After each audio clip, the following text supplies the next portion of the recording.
Hey, all my friends and family out there.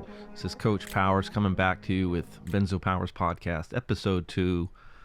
Well, again, it's been a month since my last podcast or video, and I apologize. Some of you are probably, asking yourselves, can this guy stay consistent? What is going on with Coach Powers? He says he's coming back, then we wait around, we don't hear from the guy. Well, I've got a good reason. A couple reasons, actually. One, of course, some of you know, as I said in the last podcast, I had gotten COVID, which, after the first week was improving a lot. In fact, I started taking clients again, I think within the first 5 or 6 days after getting it. Thankfully, it was the Omicron variant. I wasn't doing too bad. I mean, it was maybe one of the milder flus that I've gotten, knock on wood.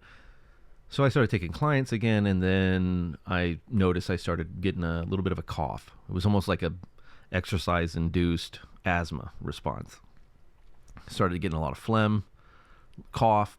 Boom! By the end of that night, chest was very tense, very tight.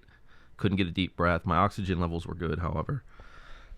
So that went on for a few days, and then it would sort of die down, and I would start to feel better. And what was weird was when that would happen, I couldn't eat. I mean, I lost like 20 pounds, which kind of was a silver lining during all this because I'd been dieting and trying to lose weight. But still, I could not eat at all. My heart rate would go up. My pulse was through the roof, sometimes 110, 120 for no reason. Just wake up in the middle of the night, 120. I was experiencing cortisol dumps and norepinephrine dumps, and, it was just... And the whole time I kept thinking, wow, this is very reminiscent of benzos. I could see where so many of my clients said this felt like acute benzo withdrawal. So anyway, fast forward, I'm getting better for a few weeks. Once again, start taking clients. I'm only doing 30-minute sessions because if I speak longer than 30 minutes, if I talk too fast, which I tend to talk a lot and quickly, I would be winded again. Even doing this podcast, I mean, that's why I had to hold off on this, because I would start to do the podcast and then start coughing, taking more breaths. I mean, you might hear it in me now even, I've got to take a little bit of, I got to pace myself, put it that way. Anyway, fast forward, this is going on for weeks. I finally see my doctor because every time I think I'm getting better, it seems to come back. He puts me on an inhaler, an albuterol inhaler, tells me, to empty the mucus out my lungs with Mucinex. And so that's what I start doing. And after about a week, I started, the tension in the chest started to ease up, which was, really concerning. You're hearing all kinds of horror stuff from people all over the place, telling you that, basically you're going to end up on a chest tube, or you've got scarring in your lungs, or, just all this stuff. And I was someone that already had some health anxiety, so that wasn't great for me, I usually combat health anxiety with Occam's razor. The obvious answer is usually the right answer. Well, in this case, with COVID, we don't know what the obvious answer is, really. You want to tell yourself, oh, it's just some post-COVID inflammation. But after a month and a half of that, you start going, would your lungs still really be inflamed? I mean, can that do that? Your mind starts to easily race to other things, that it could be. Well, the answer apparently is yes, it can. It can inflame your lungs. It can inflame your whole body. It can mess up your digestion. It can do a number of weird things to us, prolonged, I don't know where the limit is from long COVID to just regular COVID. It seems like a lot of people that I spoke to dealt with symptoms 2-3 months out. So maybe, maybe that's kind of normal for COVID. So yeah, that's where I've been, guys. Post-COVID hell, as far as acute bronchitis. I was eating better, put back on weight. Everything else was going really good. Just got to pace myself with the talking. And, I can't run a marathon yet, but getting better every day, getting better. So that's good. But that said, it has definitely put a damper on my ability to put out the content, take more clients. So now I'm playing catch up in all ways. So that's that. So I did want to say that as an update. That's where I was. That's why you haven't heard from me. And I want to say a couple more things about COVID, again, because I had so many clients reaching out, telling me it felt like acute. I mean, every week I'm talking to clients that are wondering if they're ever going to get better. Telling me that COVID had really flared up their symptoms. Are they back at stage 1, of this thing? These are clients especially that have come off benzos and have been improving, then got COVID, and now feel like they're back at square one. So I can tell you, no, you're not back at square one. Just on a sheer physiological level, you're not. You're not, the synapses and the brain and everything that had been healing from the chemical dependence, that doesn't go backwards because of COVID. But what COVID does do is it really, really ramps up, it does a few things, but one thing particularly, it ramps up that fight or flight center of the brain, right? It puts a ton of stress on your body. And if you look at it just from a physiological level, excuse me, I might be doing that a few times during this video. From a physiological level, it creates an enormous amount of inflammation in the body, all over the body. I mean, I could feel it in my ring, my hands. It just inflames your chest, your lungs, everything. And of course, what is cortisol? What does it do? Well, one of its main functions is to reduce inflammation, right? So the body's response to all this inflammation is, hey, pump out more cortisol. Great, it'll bring down the inflammation. Well, it also ramps up benzo withdrawal symptoms or anxiety symptoms. And of course, with it is that norepinephrine, that adrenaline.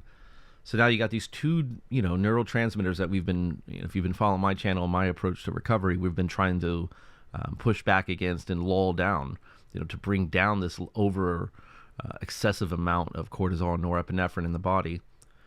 And here we are with this chronic inflammation that's, directly telling the brain to release massive doses of this. So it's a conflict of interest, to say the least, right? It's an enormous conflict of interest.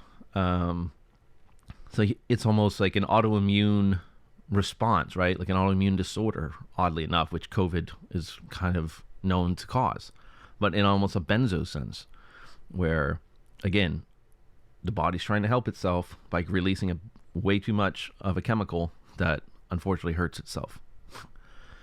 So it's a lot of, when we look at benzo withdrawal, it's a lot of these responses that we call benzo withdrawal, right? It's not just like benzo withdrawal itself is the poison, but it's the many dimensions, the many avenues of which it affects us, from sleep to stomach issues to neurological issues, pains in the body, ringing in the ears, depression, anxiety, agoraphobia, trauma. It's all of this stuff.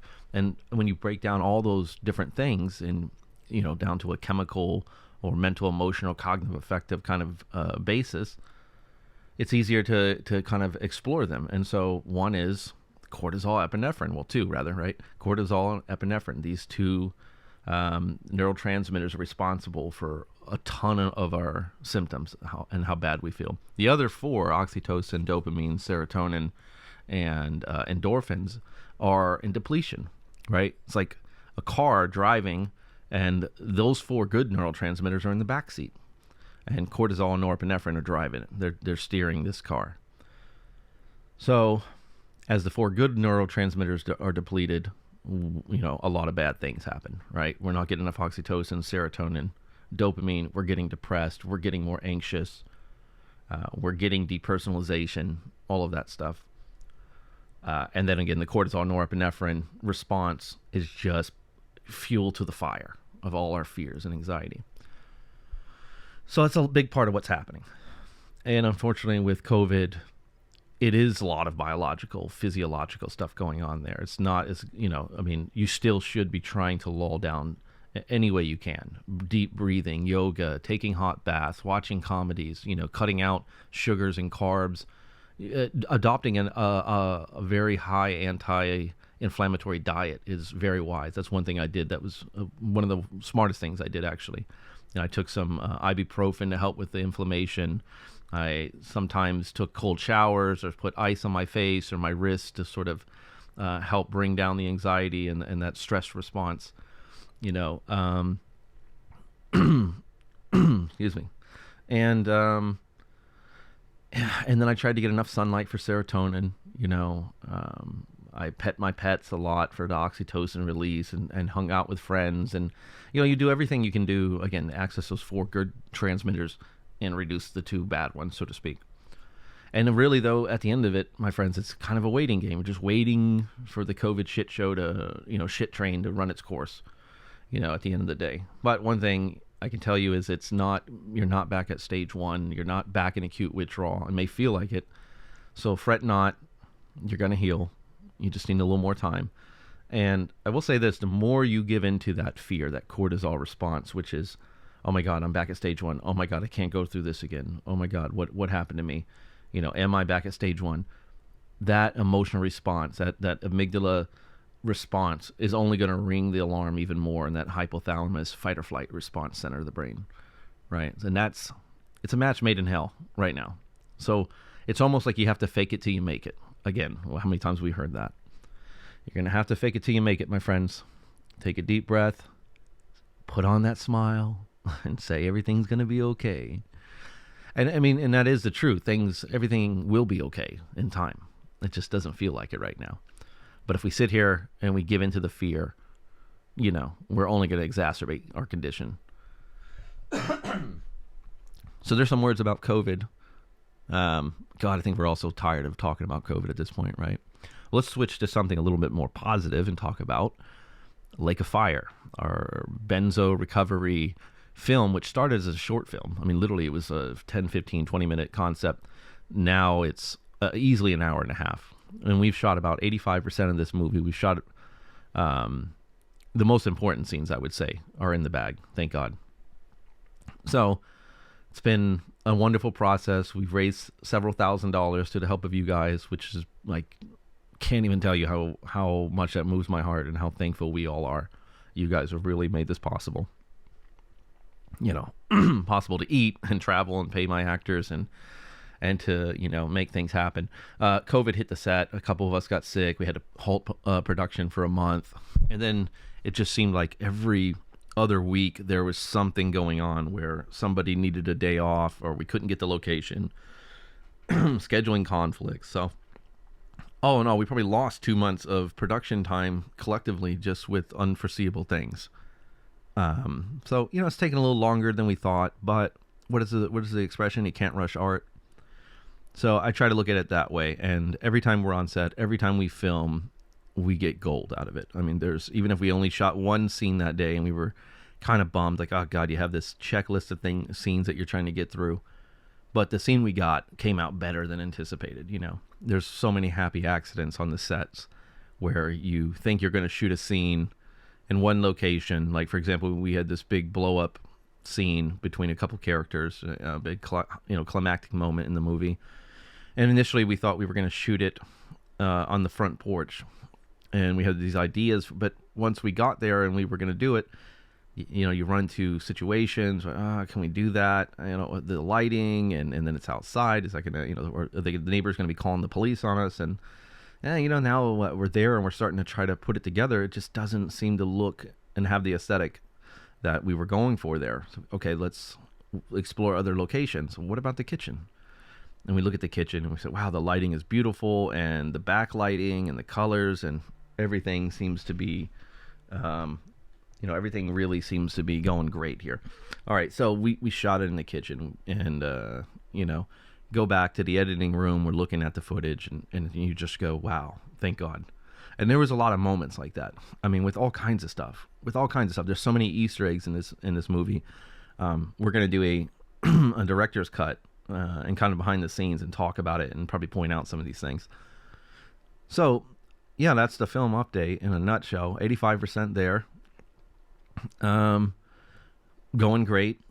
Could not be more pleased. I think we've really accomplished making a movie that stands on its own as just a good story. It's just a good movie about a woman coming home after being ripped off her benzo by her careless doctor and clueless doctor, kind of almost evil doctor. Not that, this film doesn't try to demonize psychiatry or demonize benzos, but it's kind of the archetypal experience of what we all go through. I mean, this story wrote itself. I mean, it literally is the template for 98% of the clients that I work with and I have worked with over the years. It's 98% my story, So it's not demonizing anything. It's just, it's taken from life. It really is. I just go, that's a conversation I had with my doctor, and I know many of you have, and that's what happened to me, and this is how it happened. Lost everything, had to move home, and needed help to try to rebuild myself again. And sitting there and not knowing if I would be able to, and thinking my life was over, and contemplating suicide, and contemplating just the worst things, just seeing my life going nowhere at this point. That's where I was, losing everything, losing hope, losing faith, angry with God, angry at medicine, clashing with friends and family, clashing with myself. Like this is the archetypal story. So yeah, this Lake of Fire wrote itself on that. It was very easy. But what we also did is we dove deeper into the family drama, into a story, right? Because we didn't want it just to be an infomercial for benzo withdrawal. Like that could have been enough. You could have done that, and you could have made a singular purpose film that was really good for us, people going through benzos, that we could watch and just get nothing but validation. But still, people on the outside would just look at that and go, wow, that's just a horrible depiction of what my friend's going through or my family member's going through. But they still wouldn't relate to it, right? They would just see it as a commercial, like watching a commercial about arthritis or something. You go, oh, wow, that's how it works. Ugh. But if you could get the audience who's never gone through benzo to relate to the protagonist, to really empathize with them, put themselves in that situation, and sort of drag them along through all these events and all these circumstances, and get them involved in the emotional conflict of this movie, then they're invested. Now they can't help but see things from the protagonist's perspective, right? So now they're looking at doctors, and the whole story becomes very different, So I didn't want to do that. I didn't want to make a mini documentary or an infomercial for benzos. I thought, that's better served with a benzo documentary. Which brings me to my next topic, Benzo Documentary 2023. Excuse me. So, Benzo Documentary 2023. This is going to be exciting. One thing that happened during this film, which started happening with a previous film we had been doing, is we got in contact with this amazing casting agent / producer. And now she's working on a $22 million project. But she had just wrapped up, I think, with Mark Wahlberg on another movie. I mean, she's on big $100 million, productions and things like that. Like she's a big fish. She's a big fish. And she saw one of our films and she really liked it. Excuse me. And we had a 2-hour conversation, and it went wonderfully. And we could tell she was legit. She wasn't a shark. There's a lot of sharks in this community, but she seemed to really get it. And she knew our work. She knew our aesthetic. She genuinely seemed interested in investing in some indie people that she thought was artistic and that were going somewhere that just needed a little bit of a push. And hey, that's exactly what we are looking for too. Someone who believes in us because we think we fit that criteria perfectly. So we start talking. Well, it turns out she's very familiar with benzos. I mean, really familiar with benzos, shockingly so. And she was really passionate. I mean, it couldn't be more divinely orchestrated, And so she was very interested in this project. We were telling her about it several months ago before we even started. So I put out a couple clips, that you guys have seen. And she immediately saw it, and she immediately wrote me and said, oh my God, we've got to talk. I just saw your benzo clip with the girl and the psychiatrist. Well, that was almost like a mini resume, right? Now she's seeing the quality we're doing. She's seeing the acting. She's seeing the dialogue. She's really getting a sense of it. And that's what you want. You want someone who has connections to bigger actors, bigger investors that can help with marketing, who can get, to get things happening on a bigger level, to see it and say, my God, you did all that with just you and your team and with very small budget, and as investors, they're thinking, God, if I threw 50,000, 100,000 or $250,000 on top of this project, got even better cameras, better cinematography, better audio, some better actors, what could this person accomplish? How much bigger could this be? And which, again, is exactly my thoughts as well. That's the truth of it. So we had a great conversation, her and I, and she's coming on board now to help us with as a producer and to help us finish this film. When she already had a lot of great ideas, so that's great. But more so, she's coming on board with the documentary. And so the documentary is going to start later this year, and it's going to be focused on the benzo epidemic. I want to approach big pharma. I want to talk to clients. I want to talk to people suffering at different stages of benzos. I want to bring this to the living room of modern America, middle America, and say, look, this is what's going on. People are probably going through this, and this is how and why. Now, that will be the infomercial that this Benzo Lake of Fire film kind of wasn't, right? That was more, I want that to be more of a film that gets people emotionally involved. Now, let's educate them through the Benzo documentary, right? So we got an emotional hook with the film. Now we're going to educate them and bring them up to speed fully. And I would like to, get doctors in the chair and interview them, get big pharma in the chair, interview them, almost go full Michael Moore on this thing. So that's the goal, guys. Benzo Documentary 2023. And one big piece of exciting news is, with this new casting agent, she started, and again, she's big on this documentary. She's like, yes, the world needs this. This is wonderful. I can help you raise money. I can help you get, big actors. If you want people who want to support this and get this out there. I said, yeah, I would like to get someone big to do the narration. I could picture them maybe sitting in a nice room next to a light and, in like an office or something, and then just narrating, almost Morgan Freeman style. They'll bring us into the documentary, they'll guide us through it, and they'll take us out. And then, of course, through the documentary, you're interviewing other people, you're showing a lot of information, maybe even have a few different actors or celebrities that we can go to that maybe have experience with this or just are passionate about it. The more people you can get connected to this, the better chance of getting it out there, getting more eyes on it, getting bigger places like Netflix or Amazon or Hulu to pick it up, So that's a big deal. Anyway, I say all this because one name she had thrown at me that I was really excited about was Eric Roberts. Eric Roberts, Academy Award-winning actor, I want to say. Julia Roberts' brother. For any of you who are not sure who he is, was in Best of the Best, was in a lot of movies. I grew up loving the guy. I think he's a terrific actor, terrific person. And she said, look, within the budget, it's not unreasonable that we might be able to get him for a couple days, 1 or 2 days.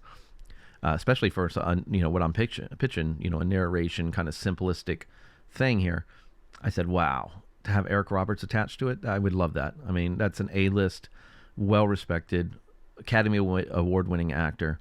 If we could get him to narrate it, I mean, that alone, when you then go back and you're trying to get other people attached to it, that's a big deal. That's a big deal if you're going to Netflix or something, or if you're just trying to get someone like Stevie Nicks, of Fleetwood Mac, who had her experiences with benzos. In case some of you don't know, she had a terrific fight with benzos. And if you go, hey Stevie, please, I want you to just say some words in this. You have a big voice, big presence. Maybe we can't pay you too much, but we would love you to be in this. And we've got Eric Roberts. He's narrating it. That they go, oh, okay. So that right there speaks volumes on the quality and integrity of the project, right? So, and so then if you get Stevie Nicks and Eric Roberts, then you can go to someone else, maybe like an Eminem, who's another person that had struggles with benzos, and say, please, can I just interview you for 1 hour? We'll come to you. We'll set up everything, whatever you need. Just 1 hour. Would you say something? Would you put your voice and image on camera to say something about benzos? We've got Stevie Nicks and Eric Roberts on this project. Maybe he does bite. Maybe not. I think that'd be a tall order. But if he did, now you see where I'm going with this. Now you've got 3 big names attached, and things start to pop off at that point for sure. So that's the goal, guys. Benzo Documentary 2023. Super passionate about it. Probably will take a year to film because I will be flying all over the world, or at least the United States, talking to people, going to, big pharma. I want to see where Xanax is made. I want to, I want to get nitty gritty on this thing. So we're going to be raising some money later this year for that, because that's going to be, that's something we're going to have to get definitely some funding, because a short film or a film like I just did is one thing, but if I got to fly out to Texas or New Mexico or wherever to do interviews and see big pharma companies and whatever, as you can imagine what this would all entail, that's a tall order, right? So that's going to be tough, but I think we can do it. I think if we can get investors in it, people who can see the potential, that I say, hey, look, if you can put $50,000 to $100,000, now I'm talking about people with multi-millions of dollars that's what they do. They're almost like gamblers. They're out there investing in stock and all kinds of things. So that's not a lot of money to them. And I say, if you put $100,000 on this project, I'm pretty sure we can all but promise you we're going to turn at least $2 million on it. You're going to get your money back 10 to 15 fold. Then yeah, maybe they will. And if you get a $100,000 budget, which sounds astronomical to us, which in film land is nothing, but that's enough. That's enough to get the equipment, to fly, to pay your interviewers, or interviewees. It's enough to get things happening. So that's exciting. Benzo Documentary 2023, guys. I'll be posting more information as the time comes. Keep an eye out for that. Okay, so I want to say some things about the Benzo ego, right? Now I'm getting into the slightly Zen portion of the podcast here. The Benzo ego. What do I mean by the Benzo ego? Well, what do I mean by ego in the sense of Zen? I think in a lot of modern Western lingo, the ego is just confused with the persona, or who we are. Or we might say, look at him or her, she's got a big ego. What do we mean? An overinflated sense of self. That's getting closer to it, right? So you got the persona, who you are. Then you have, your personality, or your mask, as persona means. And then you have the ego, this inflated sense of self. Well, in psychology, the ego is actually a state of consciousness, a self-identification. In Freudian terms, you have your id, ego, and superego. And most of us operate on an ego level, right? And we have the id, this sort of primordial self, this animalistic side of the personality that just wants what it wants: food, pleasure, sex, more prone to violence, selfish, self-serving. And then you have the superego, which is sort of the social mask that we put on when we're in society. It's that aren't I very civil and proper, all right? But then you have the ego is really more who you are when you're around your friends and family, your closest people. You may swear a little, you may cut jokes that are a little more loose, or you may behave in a certain way that you don't when you go out in society. The superego is that social contract, the social mask that we all wear, where we try to not just pretend that we're better people, we actually try to be better people, so that it has its place. Now, when I talk about ego, I'm not talking about any of those things really. In the sense of ego, I'm talking about more the mask that we wear. So I guess there is some overlap there. I'm talking about a sense of self that was conditioned and derived from our experiences and upbringing, expectations, and that's why the ego differs from age groups, class, location. If you're born in a poor, if you're born in the Middle East in poverty, you might have a different ego than, say, someone born in upper class New York, in a very affluent family, right? And different experiences, different classes, different cultures, like all of this stuff shapes our sense of identity. Now, I don't want to go into a super crash course on ego, but we have to have some basis for what I'm talking about here when I say what I'm about to say, which is we need to first look at the idea that many of us form the Benzo ego. And I think that's something that we need to, in a sense, reject. This is something that we need to be very mindful of and be sure that we're not adopting personas or a mass ego that's not really us, but that we're wearing because it's comforting. Which, by the way, all ego is comforting.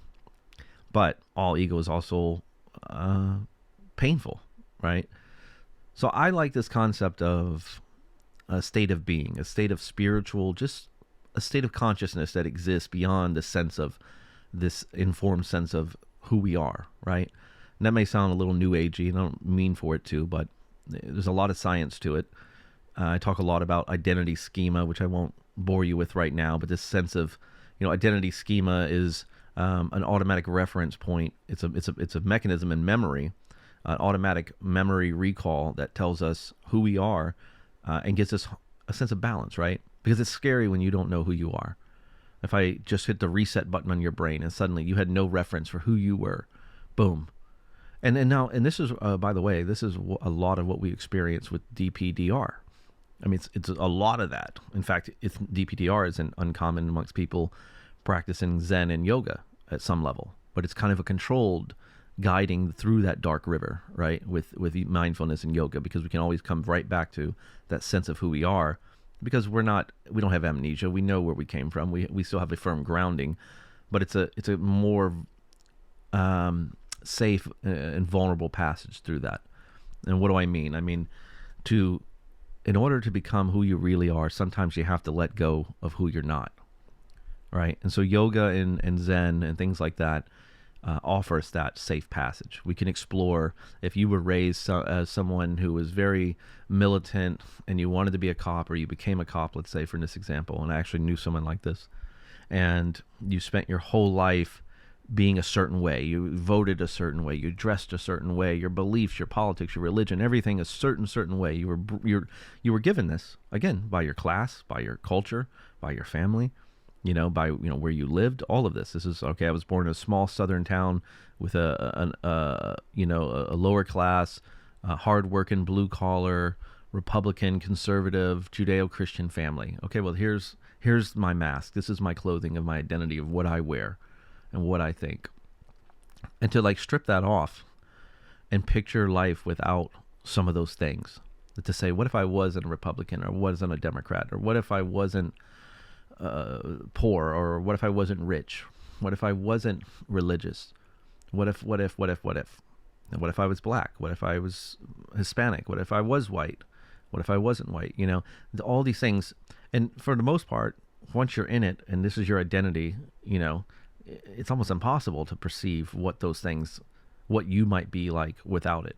Hell, it's almost impossible, rather, to even know what you actually look like to others. That's one of our great dispositions, is we don't know who the hell we are in the eyes of other people. We think we do. But even as we learn, you hear yourself on a recording or see yourself on video and you go, oh my God, I look like that? I sound like that? I'm talking right now, to you guys, and I hear myself a certain way. But as soon as I record this and I, play it back, I go, oh my God, I hate my voice. I sound like that. That's how I feel like I sound, and the same thing when I see myself on video, I go, what? That doesn't look like me in the mirror. What the hell? Those are playful examples, but I mean, we're the last to know who we really are in that sense of, as far as how does society see you? That's why you see people that you might say, well, this guy's an ass. This girl's too full of herself. They're the last to know that. They don't know that. They think they're being completely normal. They think you're just like everyone else. You see this all over Facebook and different social media too, where people are like, everyone's dumb. You see that all the time. Oh, everybody's so stupid. Well, if everybody is stupid and everybody posting about everybody is stupid, then where are the actual stupid people? Are we all stupid? You know what I mean? Because that's what the picture is painted, right? As everyone's stupid. Even the people posting it about people being stupid are the stupid ones. Now, I don't agree with that. I think, yeah, there's a sense of truth. Everyone is ignorant, but moreover, we're blind to who we are. That's my point here. So I want to talk more about rejecting the ego. What do I mean by this? I mean stopping wearing this false clothing of who you think you are. And so with Benzos, it's just like I said about the cop, right?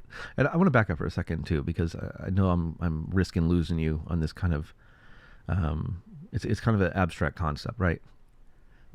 So I'll just say this. I worked with this guy who was my manager in a restaurant when I was younger, and I was really into Zen. And I've told this story before, so forgive me if you've heard it before. But he was a cop, or ex-cop, ex-military, raised, had the flat-top haircut, walked a certain way, spoke a certain way, Judeo-Christian, conservative, I mean, just down the line, predictable, and all of the boxes you could check with that, just what I've told you. If I said, tell me the rest about this guy, yep, you'd probably be right. But one thing I noticed when I was working with him was he was actually very sensitive, and he had this very creative side. And I started looking at him, and I said, and he was telling me, that there was this great discord. I could see it in him, but he was talking about his dreams and this discord in his sense of self and his identity, and there was a schism. There was something there that wasn't gelling completely. And he started telling me he wasn't like his father and his brothers and his grandfather. And so I said, well, maybe you were never really meant to go down the path that you went.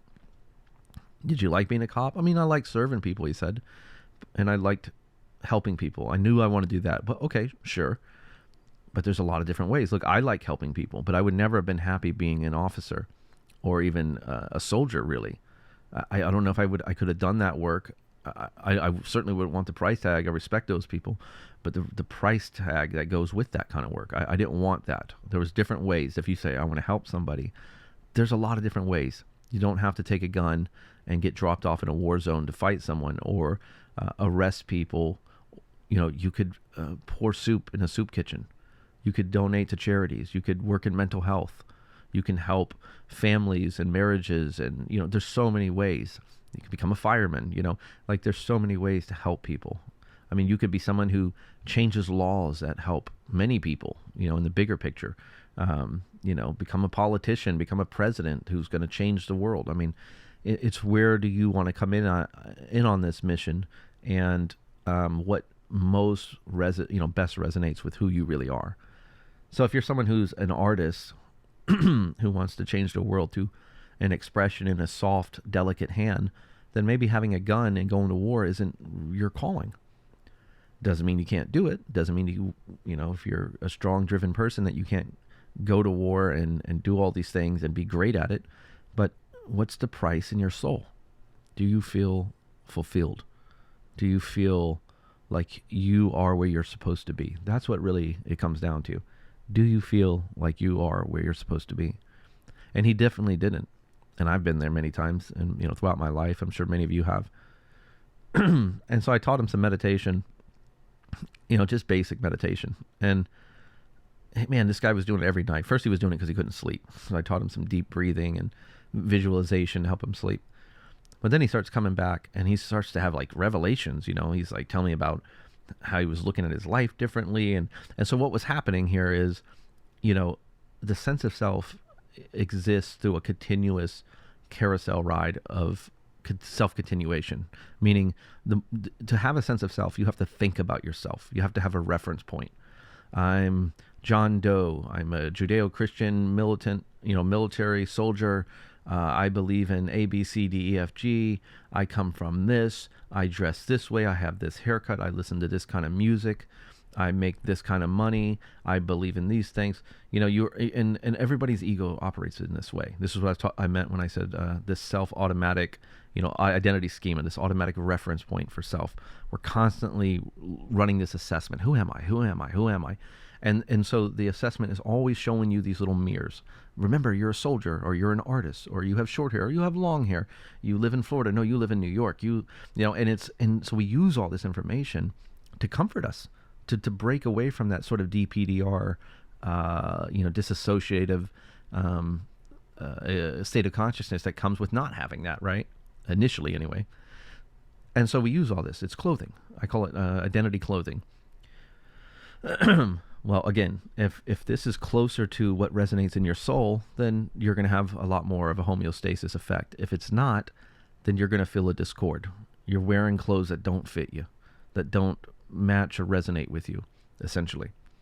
And so meditation, what it does is, through sustained presence, it breaks that identification, that automatic recall of going, who am I? Who am I? I'm this by this, I'm by this. It breaks that math up a bit, and it says, don't worry about that for a moment.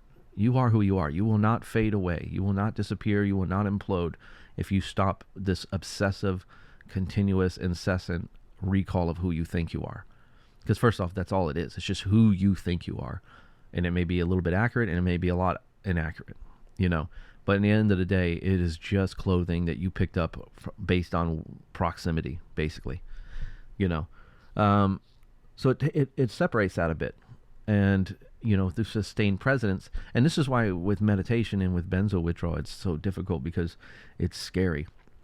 I mean, we cling to this stuff to keep our sense of identity. Even if you go, Dave, I agree with what you're saying.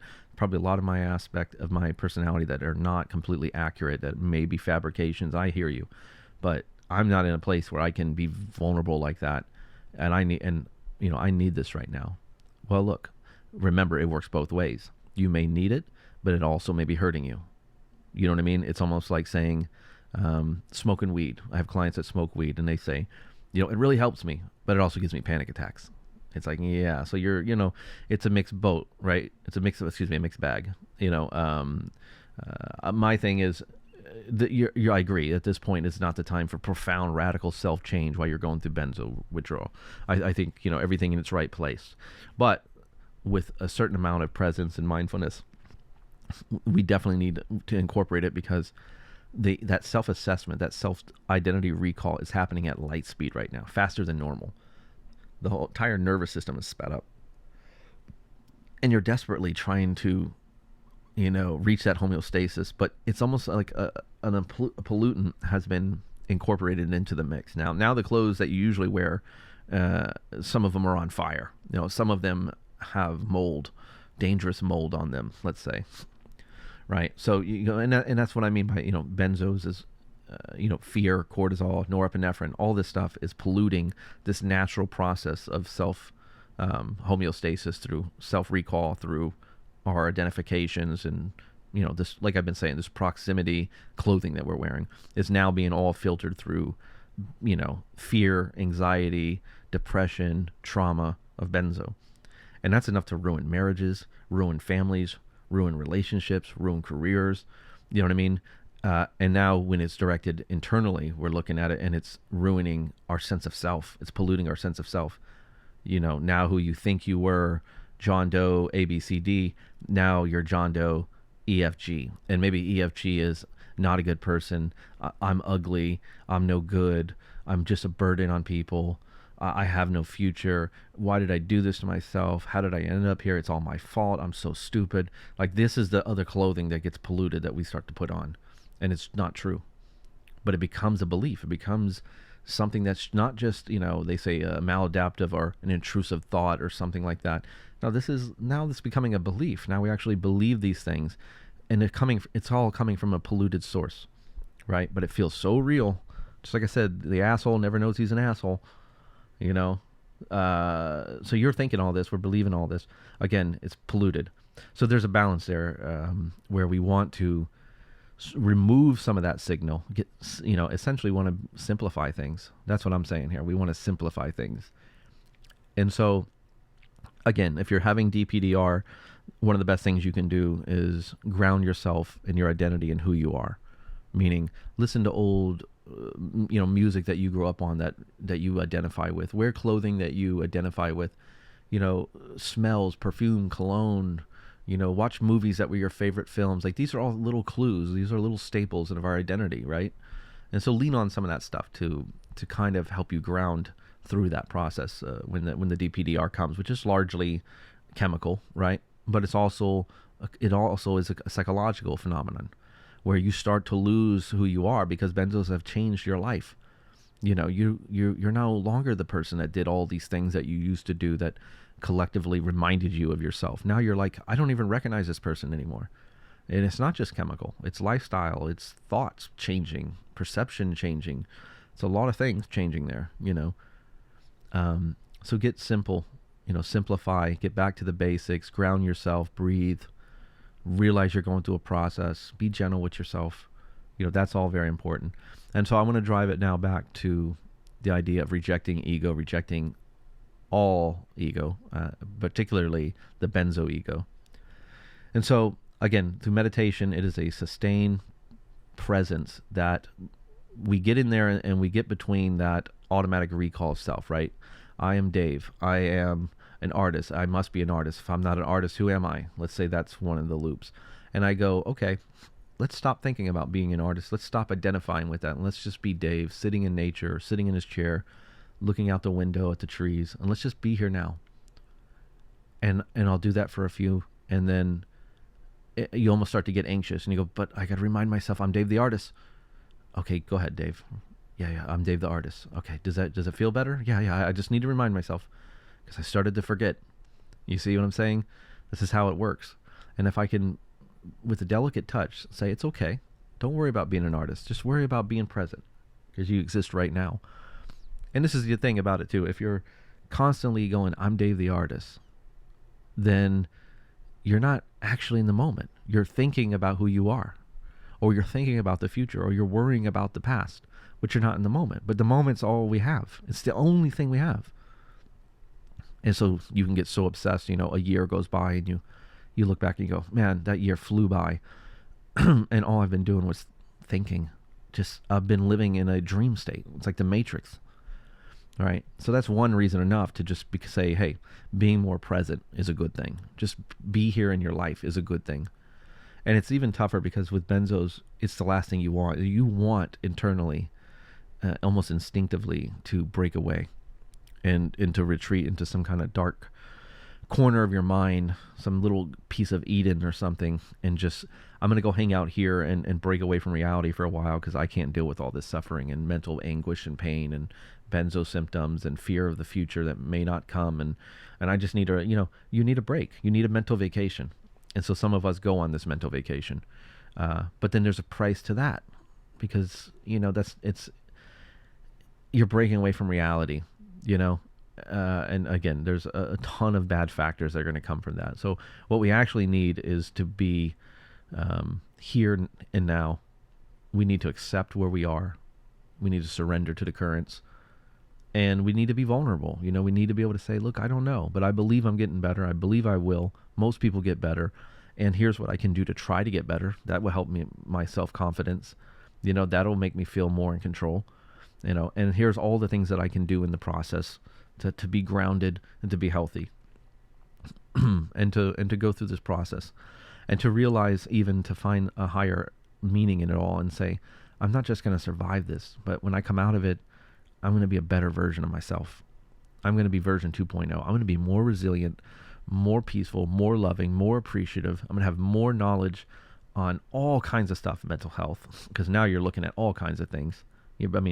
I'll say this, my clients and all of you, listening to this, you guys are like mini specialists on this topic and on the topic of mental health. Like, I've never met anybody so knowledgeable about so many things in mental health as I have with benzo people. You guys are knowledgeable about glutamate and histamines and neurotransmitters and like dietary changes and what foods have what and exposure therapy and cognitive reframing and CBT and DBT and mindfulness. And it's fascinating on some sense if you just look and go, look how much information you guys know. Like, put you guys on jeopardy, it's a lot. And so of course it happened by default. You're in this thing and you're trying to educate yourself and get the hell out of it. But those are good tools and good information to use later in life and to even help other people that are going through things, because now you have this wealth of resource to pull from. So, there's a lot of good in that. And real healing, I think, takes place after benzos. You're just trying to survive the taper and get off the damn poison. And then then you're going through this healing process, and that sucks too. But then there comes a point where you're biologically healed, the synapses are returned, but now you're left with that pre-existing condition or that post condition, that manifested condition, let's say.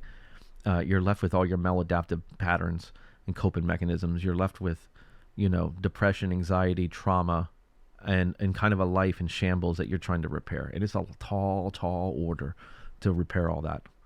But that's where it all begins, really, really it begins during the taper, and you start working on these things then, so you're not, just waking up from a coma. You have some kind of direction to move in. So that's one thing. But certainly, life after benzos, that's where a lot of recovery takes place. That's where the mindfulness, the yoga, the nature, the exposure therapy, classical conditioning, art therapy, sunlight, diet, all this stuff is going to take, working with a therapist, repairing relationships, figuring out what you want to do with the future, figuring out what you didn't like about yourself and seeing if you can change it, carpe diem, like that. This is where it all begins. So Anyway, going back to reject the benzo ego again, I leave breadcrumbs and they come back. What I mean is, during benzo, there is like a DPDR experience that happens where we lose our identity. We lose so much. And then benzo becomes our new identity. The new identity is, I'm a benzo warrior or I'm a benzo victim. It's really one or the other, right? You're either this badass who's fighting through it and going to get better, and you're like a guy who was forced into war. You're like John Rambo, or you're a victim. Somebody kicked in your door, came in, murdered your family, and beat you up, tied you up, and left you for dead, and you're just trying to survive. I mean, and maybe the truth is somewhere in the middle there, right? I mean, it almost starts one way and then becomes another by the end, right? But nonetheless, perception is, of course, a big deal here. What's going on here? Oh, sorry. And so you see a lot of people that have, this new identity. I'm a benzo warrior. I'm benzo. And so, okay, so what does that clothing look like? We talked about ego being clothing, the self, automatic self-assessment, self-identity, homeostasis that we're trying to reach through these clothing of identity. Well, what's the benzo ego? Well, it could be a lot of things. It could be, first off, you're probably a victim. You're someone who went through this benzo thing. You're, what does your world look like? What does your family look like? What did the medical, institutes of this country do to you? Do you have brain damage? Is it permanent? Are you always going to be this way? You know what I mean? What new things came up? What can't you do? What can you do? It's like anything, like a cancer survivor or anything. Like, you can make an identification out of it. And I think that's a danger, because then with identification, it is belief system stuff. That's what we're talking about. And I always say the worst or the most difficult client I get is the one that comes to me and says, hey, I've been off benzos 2 or 3 years. I'm permanently damaged. I don't even know if you can help me, but I'm desperate. I just thought I'd call you, but I don't think I can be helped. I'm permanently damaged. Benzos ruined my life. Oh God, what am I supposed to do with that? You've got yourself convinced you're helpless. So now, before I can even help you, I've got to convince you that you can be helped. But being helped is the proof comes in the doing. That's the conundrum. So if I say, well, I can help you, but you got to do A, B, C, and D, and you go, well, I don't believe I can be helped, so therefore A, B, C, and D seem stupid, and I'm not doing it. Okay.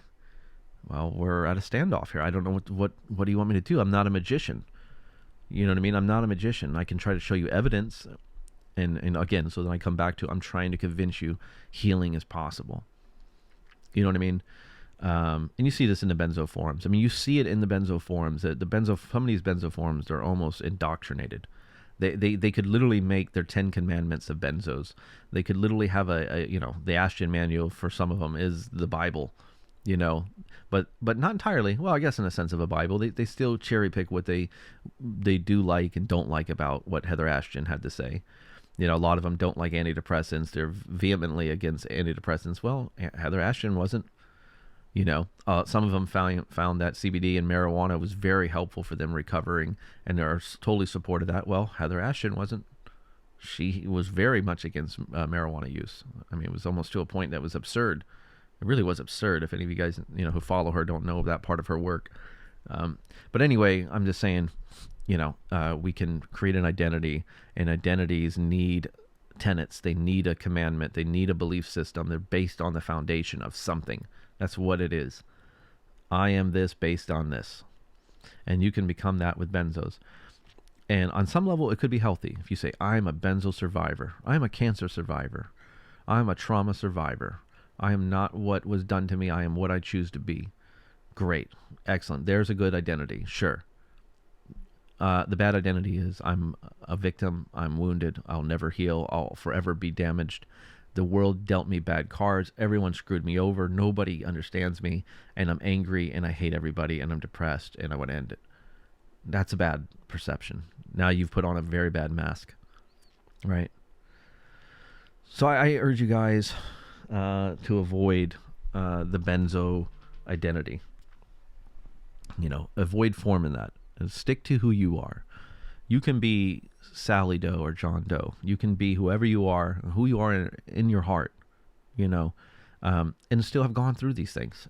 But I think the best way to look at it is, again, I'm not what I went through. I'm who I choose to be. You know, I am who I am, not what I went through. This is just things I went through.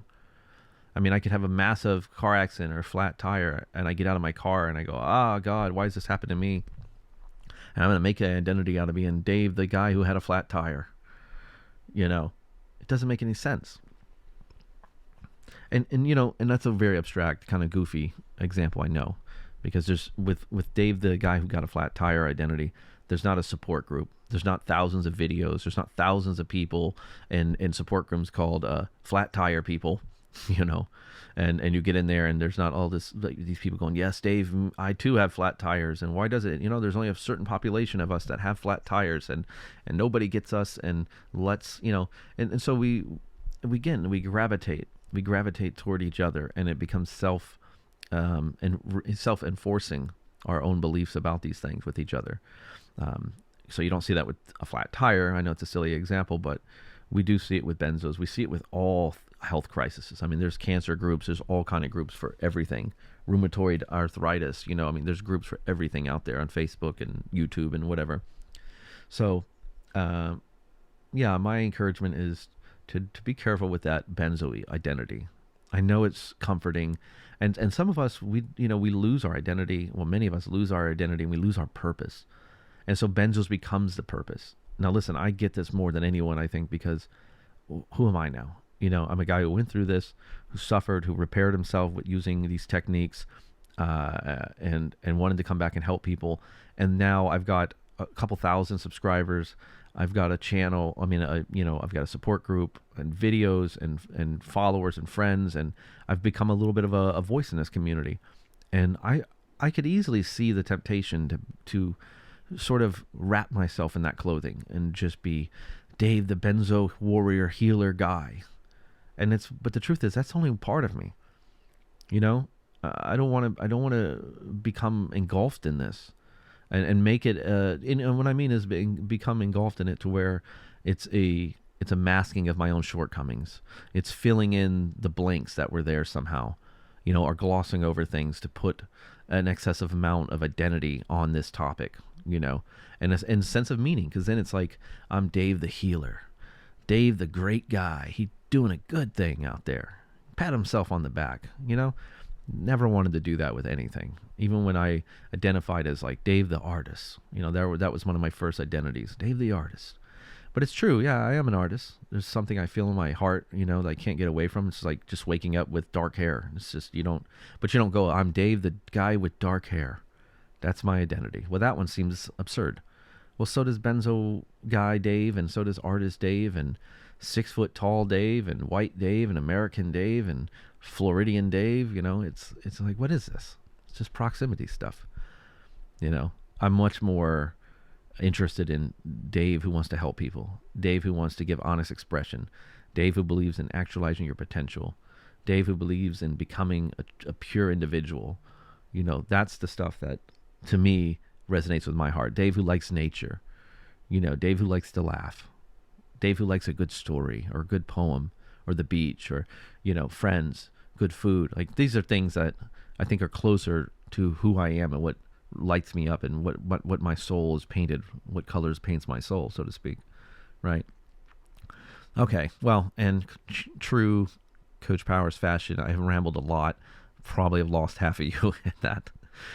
Maybe half of you are still there. Maybe 5% of you are going, I think I get it, man. So hopefully some of that made some sense. We'll elaborate more. These are kind of abstract conversations we're having. I think they're big conversations. They're conversations that many books have been written on, you know, on the basis of this stuff. And I know I'm kind of giving you guys crash courses on a lot of things. But so, yeah, I guess this concludes. This is the end of Benzo Powers Podcast, episode 2. I will say this before I go. Just a quick note on take a break from health anxiety. Because just like the ego, you know, this self-assessment, this idea of self-assessment we're running. Who am I? Who am I? Who am I? Well, I need to know who I am by calculating a list of who I identify with being. Well, this happens in a sense, with health anxiety. We're constantly running a self-assessment going, on our body. It's almost like a mini viral program assessment. It's like running a scan.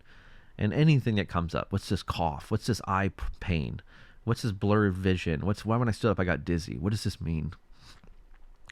Chest pain, heart palpitation, lump in my throat, stomach discomfort, fatigue. We're constantly running this assessment and looking for symptoms, and then we're running. And once we find it, if it's a heart palpitation, then we start to hone in. We say, okay, scan the heart. Why is there a heart palpitation? What's going on here? And then we need more information to understand that. So we go to WebMD. We go to forums. We're asking people about it. We're researching. Is it too much histamines? Was this caused by too much sugar in my diet? Not enough sleep? Is it just directly benzo withdrawal? Is it GABA? Is it this? Is it that? Is it a heart problem? And we just become obsessive about it. And benzo withdrawal, if nothing else, is an obsessive disorder in a sense, an obsessive compulsive disorder. I mean, it just is the way it is. You're going to have intrusive thoughts, and you're going to obsess about your health. That much is true for at least maybe 100% of us, right? Unless you're like this anomaly that got out of it without anything. Like, you're going to do that. And so, it really quickly you can get to a point where you're checking your pulse every hour, twice an hour. You can really quickly get to a point where you're checking your blood pressure. You're getting all these tests done. You're going to the hospital, and despite having clean bill of health and your doctor saying it's okay, and maybe your heart rate's up, but that's probably just anxiety, and blood work's good. All these things, your assessment is obsessive, and it cannot stop, and it's constantly thinking, what if? That's what health OCD and health anxiety is, the great what if disease. What if they miss something? What if I do have something really wrong with my heart, let's say? What if that stomach issue is something bigger? What if the doctors miss something? I got to get more blood work. I'm going to get a DNA test. I'm going to have, I need to see a functional medicine doctor. And, I'm going to check my heart rate every hour. I'm going to check my blood pressure. Oh my God, why is my blood pressure this high? Must be A, B, C, or D. Now I need to schedule more appointments with more doctors. And it's just epinephrine, norepinephrine, and cortisol running amok. You think you're running the show, you're not. These two chemicals, these two neurotransmitters, fear, anxiety, stress, they're running the damn show. And you're in the back seat. You think you're steering, you're not. And so what do you do about this, Well, I like the expression, a fool in his folly will prevail.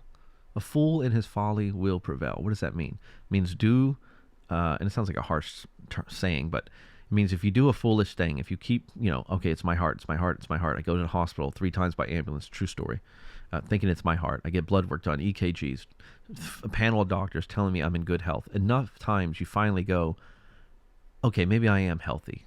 And you start to look at it, maybe it is just some mental distortion. It's fear. It's, you will prevail. You start to see the truth. Now, it doesn't mean the next time you have a panic attack or some kind of heart flutter or whatever, that you're not automatically going to go, oh my God, it's a heart-related disorder. I need to go to the hospital. Something's wrong with me. But that's the trigger, right?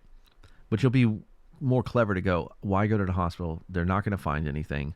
I mean, I hear this with you guys all the time, So a fool in his folly will prevail. You'll at least stop responding to the obsessiveness. You'll still obsess and still wonder and still be afraid because, these are fearful triggers in the body that are happening here. Who could blame you? But one way to treat this, because this is not coming from the normal place, right? It's not just like a normal health anxiety. I mean, this is being directly, you're just sitting there watching TV, eating dinner, and your brain just decides it's 8 p.m. I'm going to dump a bunch of cortisol and adrenaline. Oh, boom. Your heart rate goes up. Your body's flooded with all these sensations. Your anxiety's through the roof. And then you have a heart palpitation, and boom, you're off to the races. By 9:30, you've been sitting there chewing on your fingers, researching heart conditions. It's a different kind of enemy, a different kind of a trigger, I guess you could say. But nonetheless, the best thing to do for these things, especially if you've been given a good, clean bill of health and you have a good sense that maybe this is benzo and it isn't something more serious, then I say we have to take a break from that constant assessment. And this may mean taking your pulse meter and putting it away, taking your blood pressure cuff, putting it away, canceling all those extra blood works that you've already had done, taking a break from the 50 different micronutrients you might be exploring with, getting off support groups, quote unquote, support groups that really, are not so supportive. At this point, those groups, for a lot of us, have just become, a maladaptive coping mechanisms. It's just misery loves company. It's just us talking to other people that are suffering and scared and getting some sense of support out of it, but at the cost of ramping up our fears even more, So my advice is get away from it. Just try it as an experiment for a week, to say, for 1 week, I'm not going to check my blood pressure. I'm not going to check my pulse. I'm not going to race to the hospital, and I'm not going to get on the support groups. If you have a support friend, that's a whole different thing. If you have people that are supportive, sure, lean on them. But I'm not going to obsess. I'm not going to get on the group and start reading about conditions, and I'm not going to post about my condition and ask for questions about everything. You know how we do. We get on there. Sugar, have you ever had this symptom? Have you ever had that symptom? Has anyone ever had this? That's all we do every day. I've got clients and friends and myself, I did it 5-10 times a day. You could be posting things. You might say, well, I'm not that obsessive. Well, how many times do you post? How often are you reading this stuff? It's a spectrum. Once a day is too much. One time diagnosing yourself with death is enough. It's too much, And we got to get away from it. We got to lull down that center, because every time we do that, we're only reinforcing that amygdala hypothalamus bad relationship, so to speak, that's kind of born through benzo withdrawal. The emotionality of the amygdala releasing that fight or flight response in the hypothalamus, flooding the body with those chemicals, suppressing the good neurotransmitters, flooding the body with the bad neurotransmitters, and symptoms running amok and just flaring up and things, and we start to lose sight of the road. We're no longer holding the wheel. We can't even see out the window anymore, and we are lost and scared. And now it's just cortisol and epinephrine running the show. And our beliefs start to go, I'm screwed. I'm damaged beyond repair. I knew it. I knew it. John Doe in the group was right. It all becomes a confirmation bias and self-fulfilling prophecy at that point, right? So we got to go the other way with it. We have to take a break from the health anxiety constant assessment. Stop checking your heart rate. Stop checking your pulse rate. Stop checking your blood pressure. Get off the forums. Watch a comedy. Talk with your friends. Eat some good food. Do some deep breathing. Take a hot bath. Listen to a comedy podcast. Do some coloring or painting or art. Try to write a poem. Spend time in nature. Consult your faith and your spirituality. Read a good book. Sit next to the fire. These are things, have a good cup of tea. These are the things that we need to do, and we need to give it time. Spend a week. Do that experiment. Give that 7 days, and let me know how you feel. All right, friends. Well, this has been a good talk. I'm going to let you go now. I shall be back soon. I do have a lot of content planned. I have a lot of exciting things coming, actually. I'm going to keep under wraps because I put so much out and then wish I didn't sometimes. But I've got something pretty exciting that I'm going to be working on over the summer outside of this film. Just something completely different that I can't wait to bring to you guys. I think it's going to be great. So, all right, my friends, much love. And I will talk to you soon. Keep up the good fight. Yes, there is life after benzos. Say it with me. Yes, there is life after benzos. Caught up in a daydream, I beat my mind up there almost daily. It's how I pass time, no opinions safely. It's how I understand what I want in this place, see. Cause everybody wanna tell you bad things, what could go wrong, what fame brings. But success is a finicky thing, and if you ain't sure, no, it'll never be. I don't wanna let myself